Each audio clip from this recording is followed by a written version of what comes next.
Deus não está olhando para o relógio agora perguntando que horas o culto vai acabar, porque Ele quer comer uma pizza. Deus não sente sono, Deus não fica cansado, Deus não precisa tirar férias. Deus é Deus. Vamos ler capítulo 15 de Atos, a controvérsia sobre a circuncisão de gentios. Alguns indivíduos que desceram da Judeia ensinaram aos irmãos: se não vos circuncidardes, segundo o costume de Moisés, não podeis ser salvos. Não podeis ser salvos. Tendo havido da parte de Paulo e de Barnabé contenda, quer dizer, Paulo e Barnabé acabaram entrando em discussão com esses homens, estavam espalhando na igreja dos gentios, na igreja dos não-judeus, que para eles serem salvos, eles tinham que se circuncidar como os judeus. E diz que houve uma contenda, houve uma briga, e diz que não foi pequena a discussão, não somente uma briga, mas uma briga muito, muito grande. É importante você ler o livro de Atos. Se você nunca leu o livro de Atos, você deve ler o livro de Atos. Primeiro, para você entender que tudo que Deus estiver fazendo de novo na tua vida vai gerar conflitos, vai gerar perseguição, vai gerar problemas, vai gerar adversidades. Inclusive, se você é uma pessoa que diz assim: eu tenho orado para Deus me abençoar, eu tenho orado para Deus fazer algo novo na minha vida, então você deve se preparar, porque toda vez que Deus vai fazer algo novo na sua vida, vai haver quebra de estruturas, vai haver caos, vai desorganizar o que estava organizado. E o livro de Atos, ele é um laboratório bíblico desse princípio. Quando você vai ler o livro de Atos, que é o início da igreja, você vai ver um cenário de transição, porque pela primeira vez os discípulos estão trabalhando sozinhos. Eles sempre tiveram ministério, sempre trabalharam, mas eles sempre tiveram a presença física de Jesus.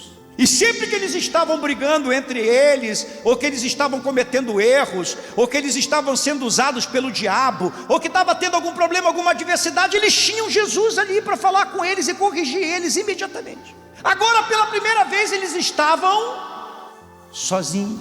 Jesus soprou sobre eles o Espírito Santo, eles foram batizados com o Espírito Santo, eles receberam a unção para fazer essa obra. Mas Jesus não deixou nenhum roteiro, nenhuma bússola, nada. Eles simplesmente estavam fazendo as coisas, tudo pela primeira vez. E eles tiveram muitos problemas, muitas dificuldades, muitas adversidades, porque eles não tinham uma visão clara do que Deus queria. O fato de você ser ungido, inclusive existe uma grande confusão. Tem gente que até hoje não sabe. Por exemplo, tem gente que acha que Jesus Cristo, que Cristo é o sobrenome de Jesus, né? Assim como o meu sobrenome é Cunha. Qual é o teu sobrenome, Adriano? Qual é o teu sobrenome? Almeida. Qual é o sobrenome da senhora? Então, assim como nós temos sobrenome, as pessoas acham que Cristo é o sobrenome de Jesus. Jesus Cristo, Cristo não. Cristo quer dizer ungido. Quer dizer, Deus deu uma unção para Jesus fazer uma obra, que Ele não deu essa unção nem para Noé, nem para Abraão, nem para Isaac, nem para Jacó, nem para Moisés, nem para Davi, nem para Salomão, para nenhum dos profetas. Jesus foi ungido para morrer pelos nossos pecados na cruz do Calvário. Agora Deus unge os apóstolos para começar a igreja. Assim como Deus me unge para um propósito, Deus vai te ungir para um propósito. Só que isso não garante, mesmo que você seja salvo, mesmo que você seja batizado com o Espírito Santo, mesmo que você seja ungido para algo, isso não quer dizer que as coisas vão ser fáceis, não quer dizer que as coisas vão se encaixar sempre, não quer dizer que tudo vai dar certo, não quer dizer que não vai ter problemas, não quer dizer que não vai ter conflitos, não quer dizer que não vai ter lutas, não quer dizer que o diabo não vai se levantar, não quer dizer que pessoas não vão se levantar. Ser ungido para algo não quer dizer que as coisas vão ser fáceis. Quer dizer que você foi capacitado por Deus para aquilo. Amém? Diga assim comigo: meu Deus me capacitou. Amém? O meu Deus me capacitou.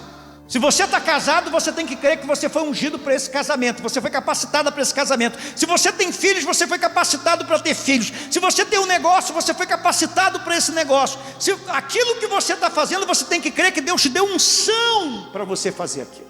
Então o livro de Atos nos apresenta todo esse cenário.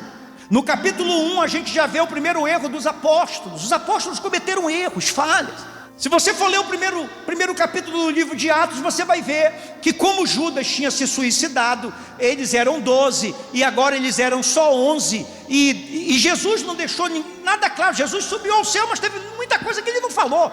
Ele não falou se tinha que ter um substituto para Judas. Ele não falou quem seria o substituto. E o que os apóstolos fizeram? Os apóstolos fizeram o que cada um de nós faz quando tem algum vácuo na nossa vida e Deus não nos dá uma direção clara de como nós vamos preencher esse vácuo, como nós vamos preencher esse lugar, como nós vamos preencher esse vazio. Ao invés de nós confiarmos em Deus, a gente age pela ansiedade. Então o que os apóstolos fizeram?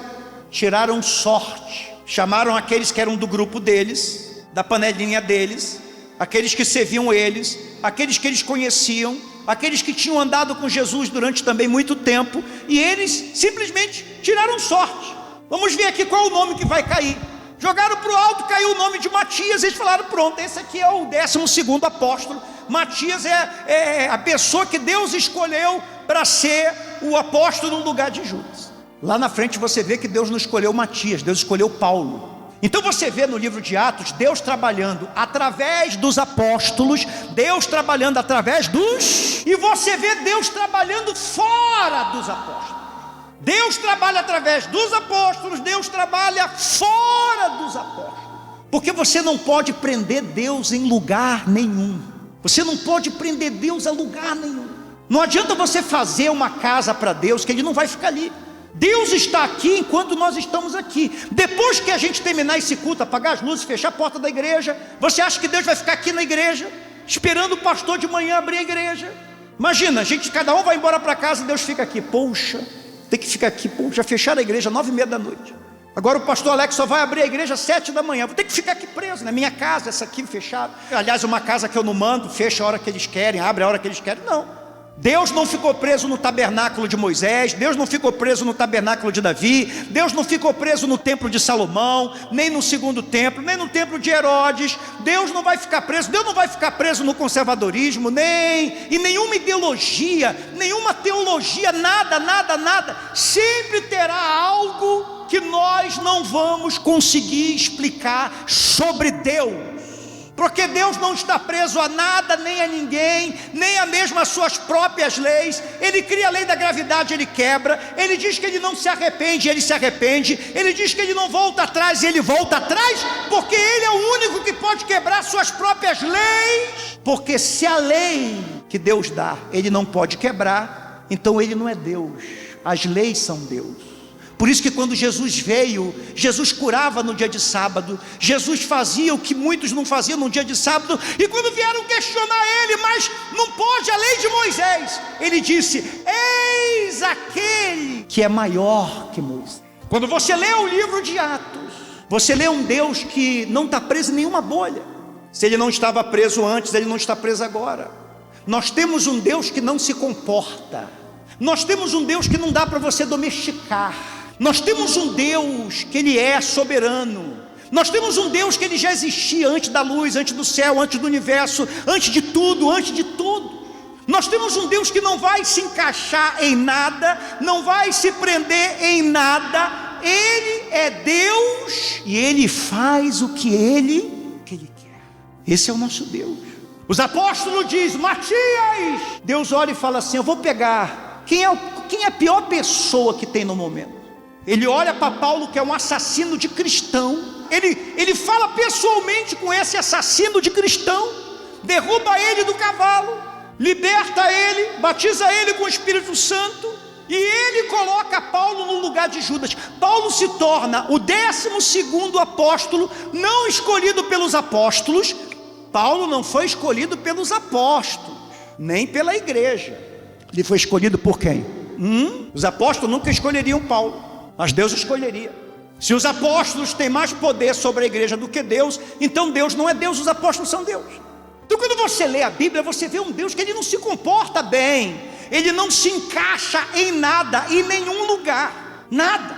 Ele é um Deus que escolhe improváveis, Ele é um Deus que salva improváveis, Ele é um Deus que usa improváveis. Ele é um Deus que quebra qualquer lógica de raciocínio humano, qualquer lógica religiosa. Nós estamos lendo aqui o que está acontecendo? Você tem que ler o livro de Atos e entender tudo o que está acontecendo. Qual o contexto do que nós estamos lendo? Está acontecendo um grande problema. Os apóstolos começaram a pregar o evangelho em Jerusalém, certo? Eles começaram a pregar o evangelho em Jerusalém, achando que os judeus iam aceitar Jesus como Salvador. Os judeus que tinham acabado de crucificar ele. Então eles começaram a pregar, começaram a curar, começaram a libertar. Alguns foram se convertendo. Mas o que aconteceu? Muitos poucos judeus iam se convertendo, ao passo que os gentios, que eram os não judeus, que eram os que tinham vários deuses, que eram os que faziam sacrifícios humanos, que eram os que não guardavam sábado, que eram os que não eram dizimistas e ofertantes, que eram os que não praticavam a lei de Moisés, que eram os que adoravam César, adoravam Diana, adoravam Apolo. Essa gente toda vai recebendo o evangelho, vão se convertendo, vão se batizando nas águas. E o mais inacreditável é que eles não acreditam. Pedro não acredita nisso. Pedro vem e não consegue entender, e muitos dos apóstolos não entendem. Essa gente vai sendo batizada com o Espírito Santo. Tem casos aqui no livro de Atos que Deus batiza gente com o Espírito Santo, que para você ver como Deus não está preso a nada. Se você vier perguntar para nós como é que é o processo para você ser batizado com o Espírito Santo, aí eu te digo, você tem que vir para a igreja, certo? Porque eu, como pastor, não acredito que você possa ser batizado sem vir para a igreja. Então eu digo para você que você tem que vir para a igreja. Aí eu digo para você que você tem que se arrepender dos seus pecados. Aí eu digo para você que você tem que se batizar nas águas. Aí eu digo para você que você tem que se tornar membro da igreja. Aí eu digo para você que você tem que buscar, que você tem que fazer isso, fazer aquilo. Aí você vai ser batizado com o Espírito Santo. Aí você lê no livro de Atos que Deus vai, Jesus vai e batiza a gente com o Espírito Santo, que nem batizado nas águas eram. Porque se eu tenho um Deus que só opera de acordo com a minha visão, se eu tenho um Deus que só opera de acordo com a minha linha teológica, religiosa, ideológica, Ele não é Deus, porque Ele pode ser manipulado. Ele pode ser, como muitos acreditam, Ele pode ser um Deus que eu consigo encostar Ele na parede e consigo Ele obrigá-lo a fazer uma coisa que Ele não quer fazer, mas eu tenho o poder de fazer. Então tem muita gente que serve a Deus há anos e ela não sabe nem quem é o Deus que ela própria serve. E muitas das vezes você pensa que perdeu alguém da sua família para o diabo porque essa pessoa saiu da igreja. Ou você pensa que a tua família toda vai para o inferno porque até agora ninguém se converteu, só você. E você não sabe que Deus tem o poder de fazer todas as coisas, de todas as formas. Enquanto você tem uma situação que você não vê, uma saída, Deus olha para a mesma situação e vê 1 bilhão de saídas.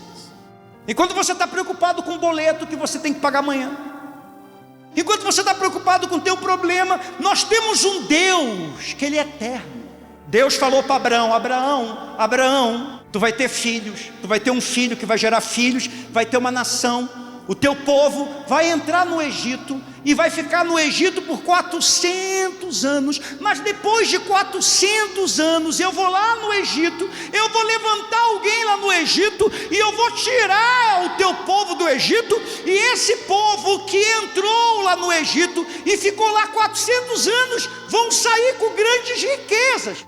Nós temos um Deus que está falando com alguém sobre algo que vai acontecer 400 anos depois. Você já parou para pensar nisso? Deus está falando para Abraão, enquanto você está preocupado em ter um filho, enquanto você está preocupado em saber se eu tenho poder para fazer você gerar um filho na velhice, se eu tenho poder para rejuvenescer o útero de Sara e fazê-la ter libido sexual de novo, para ela ser mãe, deixa eu te mostrar um pouco do meu plano para você. Tua descendência vai ser tão grande que quem puder contar as estrelas do céu e puder contar os grãos de areia da face da terra, vão poder contar o teu povo. Esse povo vai ficar 400 anos preso no Egito, escravo. E você vê que tudo que Deus falou para Abraão há 400 anos atrás, tudo que Ele disse que ia acontecer, aconteceu, porque Ele é soberano. Quando Ele aparece para Moisés, Ele diz: eu sou o Deus de Abraão, Isaque. Eu vim aqui cumprir uma promessa. Eu vim aqui cumprir uma promessa para 3 cadáveres. Eu vim aqui cumprir uma promessa para 3 mortos que estão enterrados e só tem ossos e cabelo. Eu vim aqui cumprir uma promessa para 3 que já morreram para vocês, mas eles estão vivos para mim. Deus, ele é um Deus que cumpre promessa para cadáver, para mortos. Você já viu isso? Enquanto você está pensando no hoje, Deus está pensando 400 anos na tua frente. Enquanto você está pensando se você vai conseguir casar, Deus já está pensando 400 anos na sua frente, na salvação dos teus filhos, na salvação dos teus netos, na salvação dos teus bisnetos, porque Deus é eterno. Para Deus não é quarta-feira, não é 2026. Deus não está olhando para o relógio agora perguntando que horas o culto vai acabar, porque Ele quer comer uma pizza. Deus não sente sono, Deus não fica cansado, Deus não precisa tirar férias. Deus é Deus. Então a gente está lendo aqui no texto, o que está acontecendo? O que os apóstolos achavam que ia acontecer, não aconteceu. O que eles achavam que ia acontecer? Agora que eles estavam revestidos de poder, que eles podiam fazer sinais tão maravilhosos, e que eles tinham uma palavra tão ungida e tão poderosa quanto a de Jesus, os judeus iam se converter. Os judeus não se converteram, não só não se converteram, um número muito pouco, como eles começaram a perseguir os cristãos. Em contrapartida, gente da pior espécie está se convertendo. E quando muitos deles começaram a ver esse movimento, que os gentios eram os impuros, os que não tinham a circuncisão. Circuncisão era uma marca cirúrgica que se fazia em todo judeu homem, aonde se cortava a pele que cobre uma parte do órgão sexual masculino. Todo judeu tinha essa marca desde a época de Abraão. Deus pediu para que Abraão fizesse esse corte, Abraão fez, os filhos fizeram, Isaac fez, Jacó fez, e assim foi, e se tornou aquele corte no órgão sexual masculino, se tornou uma marca de que aquele povo era um povo diferente, era um povo que tinha uma aliança com quem? Todo mundo que tinha uma aliança com Deus tinha que ter esse corte. Quem não tivesse esse corte, não tinha uma aliança com Deus. Essa era a lei. E Deus vem e quebra a própria lei. Porque agora nós temos pessoas que não têm marca nenhuma, nós temos pessoas idólatras, nós temos pessoas que têm comportamentos sexuais abomináveis. Se você ler a carta de Coríntios, você vai ver Paulo tendo que repreender, porque é um povo que foi alcançado pelo Evangelho, mas era um povo que não tinha disciplina nenhuma. Na igreja de Corinto eles se reuniam para fazer a Santa Ceia, eles ficavam bêbados. Paulo manda escrever para os líderes da igreja em Corinto: eu sei que tem alguns de vocês que estão tendo relacionamento com a mãe do próprio pai. E agora o que está acontecendo? Está acontecendo uma guerra ideológica, está tendo uma guerra religiosa. De um lado tem Paulo, que é o apóstolo dos judeus, Paulo, que é o apóstolo dos gentios, tem Apolo, que está pregando o evangelho da graça, e de um outro lado tem muitos apóstolos, muitos discípulos dos apóstolos, que estão chegando para essa gente que Jesus está salvando, curando, batizando com o Espírito Santo, usando. Muitos deles estão se tornando obreiros, pastores, presbíteros, e eles estão indo até essas pessoas e estão dizendo o quê? Olha, eu sei que o evangelho está alcançando vocês, eu sei que muitos de vocês foram batizados com o Espírito Santo, mas olha, se vocês não se circuncidarem como mandou Moisés, vocês não podem ser salvos. A religião, olha aqui para mim, a religião odeia quando você é salvo pela graça de Deus, porque a religião tem que colocar algum pedágio, você tem que pagar alguma coisa, você tem que fazer alguma coisa. Então como eles viram que Jesus estava ampliando muito, estava levando o evangelho para um povo que na cabeça deles não merecia. Então eles começaram a colocar: não, vocês têm que se circuncidar, vocês têm que cortar. Abraão fez, Moisés fez, até Jesus fez também, vocês têm que se fazer. E Paulo se levantou e começou a defender o evangelho da graça, e começou a ter uma grande discussão na igreja: tem que se circuncidar, não tem que se circuncidar. Então quando você lê o livro de Atos, tem todos esses conflitos. Nós temos um apóstolo que é o que mais Deus usa para salvar pessoas, que é Paulo, que ele se torna mais ou menos como se você tivesse, como se fosse o sexto dedo numa mão. Você sabe que se a gente tivesse um sexto dedo na nossa mão, tem gente que tem essa deformidade, se torna uma deformidade, se torna um incômodo. Paulo era um incômodo. Paulo, ele era um incômodo para os judeus, porque ele tinha sido um grande judeu, um grande fariseu, um grande doutor da lei, cidadão romano, falador de várias línguas, perseguidor da igreja.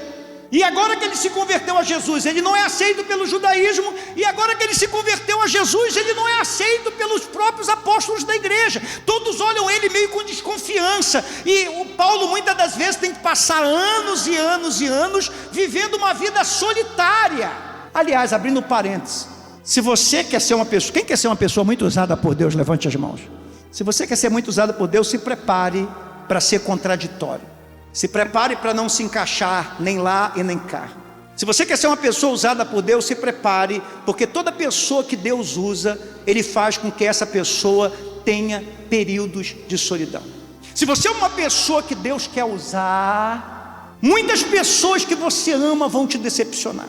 Deus vai permitir que elas te decepcionem para que aquele lugar do seu coração que você ia dar para elas, porque para cada pessoa que nós amamos, nós temos que dar um pedaço do nosso coração. Você ama o seu marido, você tem um pedaço do seu coração para o seu marido. Você ama seus filhos, um pedaço do seu coração para os seus filhos. Então Deus começa a fazer essas pessoas te decepcionarem, para que você pegue as partes deste coração que tu tem, que estava reservada a elas, e você venha dar para Ele. Amém? Então quando você lê o livro de Atos, você vê que Jesus está causando uma grande confusão. Uma confusão no Império Romano, uma confusão no meio dos gentios, uma confusão no meio dos apóstolos, porque Ele é Deus. Ele é Deus. Deus não está preso em lugar nenhum. Deus é livre para fazer o que Ele quiser. Então você vê aqui um grande problema. Tendo havido da parte de Paulo e de Barnabé contenda e não pequena discussão com eles, resolveram que estes dois e alguns outros dentre eles subissem a Jerusalém aos apóstolos e presbíteros com respeito a essa questão. Enviados, pois, a certo ponto, acompanhado pela igreja, atravessaram as províncias da Fenícia, da Samaria, e narrando a conversão dos gentios, não dos judeus, dos gentios, causaram grande alegria a todos os irmãos. Tendo eles chegado a Jerusalém, foram bem recebidos pela igreja, pelos apóstolos, pelos presbíteros, e relataram tudo o que Deus fizera com eles. Insurgiram-se, entretanto, alguns da seita dos fariseus, que haviam crido, dizendo, então nós temos aqui alguns fariseus que tinham se convertido a Jesus, alguns, é necessário circuncidá-los e determinar-lhes que observem a lei de quem? De Moisés. Esse era o problema. Se você não é judeu, você só tem um jeito de você ser salvo. Jesus deve ter cometido algum engano, Ele não pode salvar quem não é judeu. Se você não é judeu, foi salvo, foi batizado com o Espírito Santo, então você tem que vir para o nosso grupo, você tem que vir para cá, você tem que se vestir como a gente, você tem que comer a nossa comida, ou não comer o que a gente come, guardar o dia que a gente guarda, falar o que a gente faz, carregar as marcas que a gente carrega. Você tem que ter o peso do nosso passado. Eles só esqueceram de combinar isso com quem? Com Jesus. Porque Jesus vai tomar decisões na sua vida que Ele não vai combinar com você. Então se reuniram os apóstolos e os presbíteros para examinar essa questão. Havendo grande debate, Pedro tomou a palavra e lhe disse: irmão, vós sabeis que desde há muito Deus me escolheu dentre vós, para que por meu intermédio ouvissem os gentios a palavra do evangelho e crescem. Você vê, Pedro se intitula como o apóstolo dos gentios. Mal ele sabia que Jesus já tinha trocado essa cadeira, porque Pedro não era o apóstolo dos gentios, Paulo se tornou o apóstolo dos gentios. Ele estava se autoafirmando aqui: olha, eu fui escolhido. E quando alguém diz assim, eu sou escolhido, Deus fala assim, vou escolher outro, porque Deus é soberano. Ora, o Deus que conhece os corações lhe deu testemunho, concedendo o Espírito Santo a eles, como também a nós nos concedera, e não estabeleceu distinção alguma entre nós e eles. Você vê que está tendo um conflito, está tendo um problema. Purificando-lhes pela fé o coração. Agora, pois, por que tentais a Deus, pondo sobre a cerviz dos discípulos um jugo que nem os nossos pais puderam suportar, nem nós? Mas cremos que fomos salvos pela graça do Senhor Jesus, como também aqueles o foram. Os apóstolos só vão começar a entender o que Jesus está fazendo daqui por diante. Antigamente o corte era físico, todo judeu tinha que se cortar, tinha que ter uma marca de corte no lugar íntimo. Deus não estava mais cortando carne, Deus agora estava cortando corações. Bispo, como é que eu sei que eu estou me convertendo? Como é que eu sei que eu vou me converter? Se você está se convertendo, se você se converteu, Deus trabalhou com alguns cortes na tua vida. Assim como no passado o judeu era circuncidado, você também é circuncidado, só que você não é circuncidado mais no teu corpo, você é circuncidado no teu coração. Amém? Todo excesso que você tiver, na hora que o Espírito Santo estiver atuando em você, operando em você, a transformação, a regeneração, todo excesso teu será cortado. Tudo que atrapalha o agir de Deus será cortado.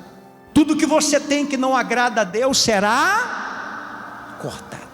Isso vai te causar dor, isso vai te causar incômodo, isso vai te deixar inseguro. Algumas portas vão se fechar, algumas pessoas vão ficar com raiva de você, alguns amigos você vai perder, você não vai se encaixar mais nos lugares que você se encaixava antes, porque Deus está cortando a sua vida, tirando o excesso. Você compreende, sim ou não? Não há salvação não há conversão sem corte. Colossenses capítulo 2, versículo 11. Em Cristo vocês foram circuncidados. Em Cristo, não na faca mais, em Cristo. Vocês foram cortados em Cristo, mas não por uma operação física, e sim espiritual, na qual foi removido o domínio da tua natureza humana. Filipenses capítulo 3, versículo 3. Pois nós que adoramos por meio do Espírito de Deus, nós adoramos por meio do Espírito somos os verdadeiros circuncidados, alegramo-nos no que Cristo Jesus fez por nós. Não colocamos nenhuma confiança nos esforços humanos. Gálatas capítulo 6, versículo 15. Não importa se fomos circuncidados ou não, o que importa é que fomos transformados em nova criatura. Leia o livro de Atos. Esse Deus que se moveu de forma diferente, Ele continua se movendo. Ele salva quem você não imagina que Ele vai salvar. Quando Paulo estava na sinagoga orando, Jesus apareceu para um dos seus discípulos e disse assim: olha, na rua tal, em tal lugar, tu vai encontrar um homem, ele está orando, ele é Paulo, eu escolhi ele para ser o apóstolo dos gentios, eu escolhi ele para falar com o rei. Aí esse discípulo diz: mas Senhor, eu ouvi coisas horríveis a respeito dele, ele já matou alguns de nós, ele já prendeu outros, ele veio para cá para fazer mal. Vá lá que ele está orando, coloca a mão na cabeça dele e pede para o Espírito Santo encher ele, porque ele vai ser um grande vaso na minha mão. Deus é assim. Um dia tu vê alguém na boca de fumo, outro dia tu entra na igreja e toma um susto, tu vê a pessoa de joelho dobrado no altar entregando a vida. Um dia tu entra numa boate de striptease e vê uma strip descendo num porte, fazendo poses sexuais. Depois de um tempo você entra na igreja e você vê ela sendo batizada. Gente que você tinha raiva, gente que você tinha ódio, gente que você não gostava. Como eu já falei, já afirmei, no céu você vai encontrar muita gente que você não gosta, porque Deus não vai salvar só os seus.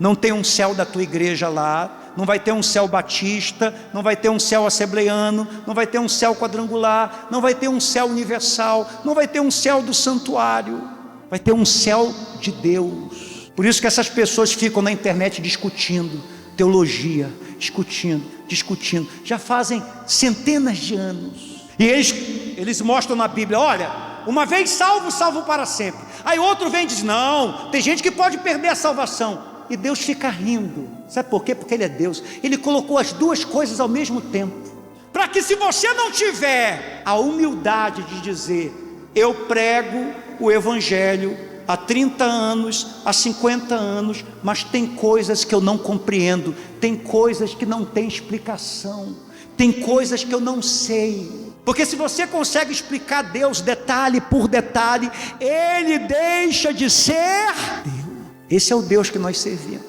Quando nós acabarmos o culto, fecharmos as portas, Ele não vai ficar aqui, Ele vai com você. Você vai ver gente discutindo coisas por toda a vida. Ele é Deus, Ele é Deus, Ele é Deus. Não limite Deus, não ache que Deus esqueceu.